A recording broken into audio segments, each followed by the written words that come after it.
அதுலோட வாழ்க்கை சின்ன வயசுல இருந்து வறுமையில தான் இருந்துச்சு. அதுலோட அம்மா பணக்காரங்க வீட்டுங்கள்ல வீட்டு வேலை செஞ்சு பணம் சம்பாதிச்சுக்கிட்டு இருந்தாங்க. அப்படியே அதுல் ஜனங்களோட ஷூக்கு பாலிஷ் போட்டு கொஞ்சம் பணம் சம்பாதிச்சுக்கிட்டு இருந்தான். கொஞ்ச நாளுக்கு அப்புறமா தான் அதுலோட அம்மாவுக்கு டிபி வியாதி இருக்குன்னு தெரிஞ்சது. அவங்க படுத்த படுக்கையா ஆயிட்டாங்க. அன்னையில இருந்து அதுல் ரொம்ப கஷ்டப்பட்டா. ஆனா அவனுடைய வருமானத்துல அவங்க அம்மாவை காப்பாத்திக்க முடியல. ஒரு நாள் அவங்க அம்மா இறந்துட்டாங்க. இப்போ 12 வயசு அதுல் மேல 8 வயசோட அவனுடைய தங்கச்சியோட பொறுப்பு இருந்துச்சு. அவன் எப்பவும் போலுமே ஜனங்க ஷூக்கு பாலிஷ் போட்டு பணத்தை சம்பாதிச்சுக்கிட்டு இருந்தான். ஒரு நாள், சார் ஷூ பாலிஷ் போட்டுக்கோங்க சார். அட ஷூ பாலிஷ் போட தேவையில்லை சார். ஷூ பாலிஷ் பண்ணிக்கோங்க, இல்லைன்னா என் தங்கச்சி பசியாலேயே இருப்பாங்க. அப்படின்னா என் தங்கச்சிக்கு என்ன தவிர யாருமே இல்லை. நான் ஷூ பாலிஷ் பண்ணி சாப்பாட்டுக்கு அவளையும் நான் பார்த்துக்கிறேன். அதை கேட்டு ராஜ்வீருக்கு பாவம்னு தோணுச்சு. ஷூ பாலிஷ் பண்ணா உனக்கு எவ்வளோ கிடைக்கும்? என்கிட்ட சொந்த ஹோட்டல் இருக்கு, நீ அங்கே வேலை பாரு. கொஞ்சம் க்ளீன் பண்ணணும், அதுக்கப்புறம் சாப்பாடெல்லாம் போடணும். அதுக்கு பதிலாக உனக்கு நான் சம்பளத்தை கொடுக்குறேன். அது மட்டும் இல்லாமல் கஸ்டமர்ஸ் உனக்கு டிப்ஸு கூட கொடுப்பாங்க. நிஜமாவா? சரி, அதுக்கு தயாராக இருக்கேன். அங்கே என்னென்ன பண்ணுவாங்க? இட்லி வடை, தோசை, பன்னீர், சாப்பாடு, சிக்கன், மட்டன் எல்லாமே பண்ணுவாங்க. வேணும்னா உன் தங்கச்சி அந்த ஹோட்டலுக்கு நீயே கூட்டிட்டு வரலாம். அடுத்த நாள் அதுல் அப்படியே பண்ணான். அவனுடைய தங்கச்சியை கூப்பிட்டுக்கிட்டு அவன் அந்த ஹோட்டலுக்கு போனான். அங்க அந்த சிக்கனோட மசாலா ஸ்மெல் பார்த்து அந்த சிக்கன் சாப்பிடணும்னு அவனுக்கும் ஆசை வந்துச்சு. அண்ணா, இந்த வாசம் பார்த்து என் வாயில எச்சில் ஊறுதுன்ன. சும்மா இரு, அங்க மூலையில போய் நீ உக்காரு, என்ன வேலை பார்க்க விடு, சரியா? அதுல் வந்தவங்க எல்லாருக்குமே சர்வ் பண்ணிக்கிட்டு இருந்தான். சில பேர் வந்து சாப்பிடுவாங்க. அவங்களால முழுசா சாப்பிட முடியலன்னு அந்த சிக்கனையும் ரொட்டியையும் விட்டுட்டு போயிடுவாங்க. தட்டுல மிச்சம் இருக்கிற அந்த சாப்பாடை பார்த்து அதுல் ரொம்பவும் சந்தோஷப்பட்டான். மிச்சம் இருக்கிற அந்த ரொட்டி, சிக்கன் எல்லாத்தையுமே ஒரு பையில போட்டு எடுத்துக்கிட்டு தூரத்துல உட்காந்துக்கிட்டு இருந்த அவன் தங்கச்சி கிட்ட கொண்டு போனான். 2 பேரும் உட்காந்து சாப்பிட்டுக்கிட்டு இருந்தாங்க. இப்படியே சில வருஷங்களும் போச்சு. ஒரு நாள் ராஜ்வீர் அதுல் கிட்ட, அதுல், எல்லா கஸ்டமர் உன்னை பத்தி பேசினாங்க. அவங்களுக்கு நீ ரொம்ப பிடிச்சி போயிட்ட. அதனால நீ என்ன பண்ணு, நீ குக்கிங்க கத்துக்கோ. சரிங்கய்யா. இப்படி அதுல் சமைக்கவும் ஆரம்பிச்சான். கொஞ்ச நாள்ல நல்லாவே சமைக்க கத்துக்கிட்டான். அவன் செய்யற சிக்கன் ரொட்டி ரொம்பவும் நல்லா இருந்துச்சு. வர கஸ்டமர்ஸ் எல்லாருமே அந்த சிக்கன் ரொட்டியை பாராட்டிக்கிட்டு இருந்தாங்க. அப்ப அந்த ஹோட்டல்ல வேலை பார்க்குறாங்க மற்றவங்க எல்லாருமே அவன் மேல பொறாமப்பட்டுக்கிட்டு இருந்தாங்க. ஒரு நாள், எனக்கு நல்லா தெரியும், நீ தான் திருடன. இல்ல இல்ல, நாள திருடவே இல்லையே. ராஜ்வீர் அங்க வந்தாரு. என்ன ஆச்சு? என்ன சத்தம் இங்க? முதலாளி இவன் கல்லாவில் காசை திருடினதை நான் பார்த்தேன். நம்பிக்கை இல்லைன்னா நீங்க செக் பண்ணுங்க. ராஜ்வீர் அதுல செக் பண்ணி பார்க்கும்போது அவனுடைய பேக்கெட்ல 2000 ரூபாய் இருந்துச்சு.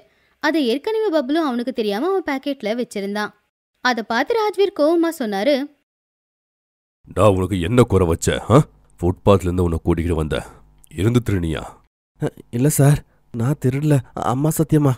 போயிங்கிருந்து ஒன்னும் சொல்ல வேணாம். ராஜ்வீர் அதுல வேலையை விட்டு அனுப்பிட்டாரு. அதை பார்த்து பப்ளு ரொம்பவும் சந்தோஷப்பட்டான். என்னாச்சுன்னா, இன்னைக்கு சிக்கன் ரொட்டி கிடைக்கலையா? இனிமே ரொட்டியும் சிக்கனும் என்னால தரவே முடியாது. ஏன்னா ஓனர் என்ன வேலை விட்டு தூக்கிட்டாங்க. ஏன்னா என்னாச்சு? அதுல் தங்கச்சி கிட்ட எல்லாத்தையும் சொன்னான். அண்ணன், நீங்க சூப்பரா சிக்கன் ரொட்டி பண்ணுவீங்கல்ல, இன்னொருத்தங்க கிட்ட வேலை பார்க்கறதுக்கு பதிலா நீங்களே சொந்தமா வியாபாரம் ஆரம்பிங்க. அதுலுக்கு இந்த யோசனை வரவே இல்லை. அவன் தங்கச்சி கொடுத்த அந்த யோசனை அவனுக்கு ரொம்பவும் பிடிச்சு போச்சு. அவன் அந்த சிக்கன் ரொட்டி செய்யலான்னு முடிவு பண்ணான். இத்தனை நாள் ஹோட்டல்ல வேலை செஞ்சு கொஞ்சம் பணத்தை அவன் சேர்த்து வச்சிருந்தான். ஒரு வாரத்துல அவன் கடை வைக்கிறதுக்கு தேவையான எல்லா ஏற்பாடுகளும் செஞ்சு ஒரு வண்டியில சிக்கன் ரொட்டி விற்க ஆரம்பிச்சான். இப்ப ஜனங்க அவன்கிட்ட சிக்கன் ரொட்டி வாங்கி சாப்பிட்டுக்கிட்டு இருந்தாங்க. காலையில எழுந்துச்சு அவன் சிக்கன் ரெடி பண்ணிக்கிட்டு இருந்தான். சாயந்தரத்துக்குள்ள எல்லாமே தீந்துக்கிட்டு இருந்துச்சு. அவனுக்கு வருமானமும் வந்துகிட்டு இருந்துச்சு. இந்த பக்கம் ராஜ்வீரோட ஹோட்டலுக்கு வந்த கஸ்டமர்ஸ் எல்லாருமே அதுல் செய்யற அந்த சிக்கன் ரொட்டி இல்லைங்கிறதுனால இனி இந்த ஹோட்டலுக்கு வரமாட்டோம் அப்படின்னு முடிவா சொல்லிட்டாங்க. அவங்க எல்லாருமே அதுலோட கடைக்கிட்ட போக ஆரம்பிச்சாங்க. ராஜ்வீரோட ஹோட்டலை மூட வேண்டிய நிலைமையில ஒரு நாள் பப்ளு இன்னொருத்தங்க கிட்ட பேசிக்கிட்டு இருந்ததை ராஜ்வீர் கேட்டாரு. அட, நான் தான் திருட்டு பட்டம் கட்டி அவனை இங்கிருந்து துரத்துனேன். நான் தான் கல்லாலிருந்து காசு எடுத்து அவன் பாக்கெட்ல வச்சேன். ஓனருக்கு கூட சந்தேகமே வரல, அவன் தான் திருடான்னு நினைச்சாங்க. ராஜ்வீருக்கு அவரு செஞ்ச தப்பு என்னன்னு புரிஞ்சுது. அவரு அதுல தேடிக்கிட்டு அவனுடைய வண்டி கிட்ட போனாரு. என்ன மன்னிச்சிருப்பா, எல்லாரும் உன்னை புரிஞ்சுக்கிட்டாங்க. ஆனா என்னால உன்னை புரிஞ்சுக்க முடியல. நீ திருடிருக்க மாட்டேன்னு நான் கொஞ்சம் கூட யோசிக்கவே இல்லை, பாத்தியா? சார், உங்க காசை நான் திருட மாட்டேன், உங்க அன்பை மட்டும்தான் நான் திருடுவேன். அதுக்குதான் நல்லபடியா கடவுள் என்ன வச்சிருக்காங்க. அதுல் என்னோட ஹோட்டலுக்கு வா, இல்லைனா அந்த ஹோட்டலை மூட வேண்டியது இருக்கும். இல்லை சார், எப்போ வரைக்கும் அங்கேயே நான் வேலை பார்ப்போம் சொல்லுங்க. உங்கள் தப்பு கூட இல்லை. நீங்கள் ஒன்றும் கவலைப்படாதீங்க. கொஞ்ச நாட்களில் என் தங்கச்சி படிப்பு முடிஞ்சிடும். அதுக்கப்புறம் நான் மும்பைக்கு போயிடுவேன். அங்கே போய் நான் சிக்கன் ரொட்டி பிஸ்னஸை பண்ணுறேன். அதுக்கப்புறம் கஸ்டமர் உங்ககிட்ட தான் வருவாங்க. எல்லாமே நல்லபடியா நடக்கட்டும். கடவுள் உன்னை நல்லபடியா வச்சிருப்பான். அதுல் சிக்கன் ரொட்டி வித்து அது மூலமா நிறைய பணமும் சம்பாதிச்சிருந்தான். அவனுடைய தங்கச்சி நல்லபடியா படிச்சு முடிச்சா இப்ப காலேஜ் படிக்கிறதுக்காக பக்கத்துல இருக்கிற மும்பைக்கு போக வேண்டி இருந்துச்சு. அதனால அதுல் அங்க அவனுடைய சிக்கன் ரொட்டி வண்டிய வச்சான். அங்கேயும் அவனுடைய திறமை அவனுக்கு நல்லாவே கை கொடுத்துச்சு. நிறைய பேர் அவன் வண்டி கிட்ட வந்து சிக்கன் ரொட்டி சாப்பிட்டாங்க. சொல்ல போன தூரத்துல இருந்தெல்லாம் அவன் கடைக்கு வர ஆரம்பிச்சுட்டாங்க. அப்படி அவனுக்கு நல்ல வருமானம் வந்துகிட்டு இருந்துச்சு. ஒரு நாளைக்கு 1000கணக்கில் சம்பாதிச்சுக்கிட்டு இருந்தான். அவன் வறுமையும் போயிடுச்சு. அப்படி அதுல் கடுமையா உழைச்சு சின்னதா சிக்கன் ரொட்டி வண்டியை வச்சிருந்தவன் இன்னைக்கு மும்பையில ரொம்ப ஃபேமஸ் ஆகி சொந்தமா வீடும் வாங்கிட்டான். பெரிய ஹோட்டலையும் நடத்திக்கிட்டு இருந்தான்.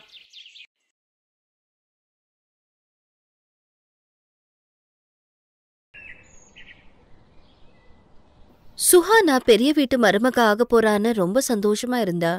சேட் ராய்ச்சந்த் பேரு பெரிய வியாபாரிங்க பட்டில இருந்தது. அப்புறம் பங்களாவோட அழக பத்தி ஊரெல்லாம் பேசுவாங்க. பக்கத்து ஊருக்கும் தெரியும்.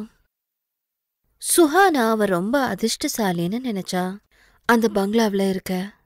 கல்யாணத்துக்கு அப்புறம் சுஹானா முதல் வாட்டி அந்த வீட்டுக்கு போனப்போ அவ மனசுல ரொம்ப சந்தோஷம். வாட்டி சமைக்க நேரம் வந்தது. சுஹானா சந்தோஷம் பாலாயிடுச்சு. சுஹானா அண்ணி, அம்மா சொன்னாங்க நீங்க முதல்ல அல்வா பண்ணணும்னு. வாங்க உங்களுக்கு கிச்சன் காட்டுறேன். கிச்சனா? நான் கிச்சனை பத்தி ரொம்ப யோசனை பண்ணிருக்க. நான் நினைச்சேன் முதல் வாட்டி சமைக்கிறப்போ என்னோட சோஷியல் மீடியாவில வீடியோ போடணும்னு. என் மொபைல் போன்ல வீடியோ பண்றியா நந்தினி? சுஹானா சொல்றத கேட்டு நந்தினி சிரிச்சா. அத பார்த்து சுஹானாக்கு விசித்திரமா இருந்தது. ஏன் சிரிச்சேன்னு கேட்டா. என்ன ஆச்சு நந்தினி, ஏன் சிரிக்கிற? நான் தப்பா சொல்லிட்டேனா? நீ கூட டிவி பாக்குற இல்ல? இப்போ எல்லாம் முதல் வாட்டி சமைக்கிறப்போ ரீல் பண்ணி சோஷியல் மீடியால போடுறாங்கல்ல அண்ணி. அதுக்கு இதுக்கும் ரொம்ப வித்தியாசம் இருக்கு. அங்க கிச்சன் அழகா இருக்கும், எங்க கிச்சன் பழைய காலத்துது.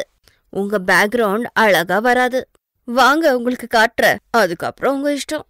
இந்த கிச்சன்ல வீடியோ எடுக்கணும்னா நான் உங்களுக்கு எடுத்து தரேன். ஆனா 2 பேர்ல ஒருத்தர் வெளியே நிக்கணும். கிச்சன் ரொம்ப சின்னது. அப்படின்னா புரியல. இந்த பங்களாவுல சின்ன கிச்சனா? சுஹானா பொண்ணு இன்னைக்கு வாட்டி சமைக்க போற. நந்தினியோட போய் அல்வா பண்றதுக்கு ஆரம்பி. சரிங்க அத்த. அவ கிச்சனை பார்த்ததோ ஆச்சரியத்துல நின்னுட்றா. கிச்சன் எவ்வளவு சின்னதுன்னா ரொம்ப கஷ்டப்பட்டு அதுக்குள்ள ஒருத்தர் தான் நிக்க முடியும்.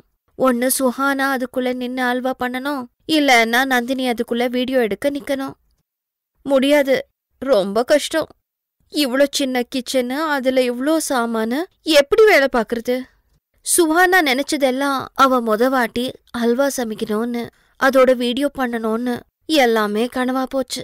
அந்த கிச்சன்ல அவ ஹல்வா சமைக்கிறதே ஒரு பெரிய விஷயம். அண்ணி வீடியோ பண்ணட்டுமா? வேணாம், பேக்ரவுண்ட் நல்லா இல்ல, கிச்சன் கூட சின்னது, யாருக்காவது காட்டினா நல்லா இருக்காது, வீடியோ வேணாம். சுஹானா வருத்தப்பட்டான். ரொம்ப கஷ்டப்பட்டு ஹல்வா சமைச்சா. அப்பப்போ கிச்சன் செவரை பாத்துக்கிட்டே இருந்தா. எவ்வளவு பழைய கிச்சனுன்னு தெரியல. இப்போ தினமும் சுஹானாக்கு அந்த கிச்சன்ல சமைக்கிறது கஷ்டமா இருந்தது. அவ கிச்சன்ல சமைக்கிறப்ப எல்லாம் கிச்சன் சாமான் அங்க இங்க விழுந்துடோ இல்ல தொலைஞ்சிடோ. சுஹானாக்கு கல்யாணமாயி 4 மாசம் ஆயிடுச்சு. சுஹானாக்கு அந்த சின்ன கிச்சன்ல ரொம்ப கஷ்டமா இருந்தது.